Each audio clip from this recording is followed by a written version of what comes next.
நெல்லை ஆணவ கொலை வழக்கில் சுர்ஜித்தை தொடர்ந்து அவரது தந்தை சரவணனும் கைது செய்யப்பட்டுள்ளார்.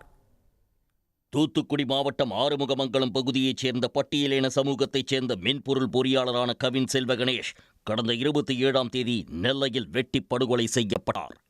பரபரப்பை ஏற்படுத்திய இந்த விவகாரத்தில் அவர் காதலித்ததாக கூறப்படும் பெண்ணின் சகோதரர் சுர்ஜித் பாளையங்கோட்டை காவல் நிலையத்தில் சரணடைந்தார்.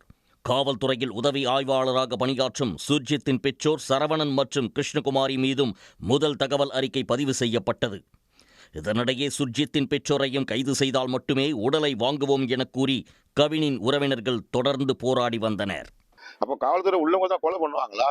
அப்ப அவங்களுக்கு ஒரு நீதியோ? நான் சாதாரண விவசாயியுடைய பையன், எங்களுக்கு ஒரு நீதியா? உடனே இந்த வழக்கை தமிழ்நாடு காவல்துறை விசாரிக்கவே கூடாது, அது சிபிஐ விசாரிக்கணும். இல்லைன்னா மத்திய குற்றவியல் புலனாய்வு துறை விசாரணை பண்ணணும். நெல்லை மத்திய சிறையில் அடைக்கப்பட்டுள்ள சுர்ஜித் மீது குண்டர் சட்டத்தில் நடவடிக்கை எடுக்கப்பட்டுள்ளது. வழக்கை சிபிசிஐடி விசாரணைக்கு மாற்றி தமிழக அரசு உத்தரவிட்டுள்ளது. இதனிடையே வழக்கை வேறு பிரிவுக்கு மாற்றினாலும் உடலை வாங்க மாட்டோம் என கவினின் பெற்றோர் கூறி வந்த நிலையில் சுர்ஜித்தின் தந்தை சரவணனை போலீசார் நேற்றிரவு கைது செய்தனர்.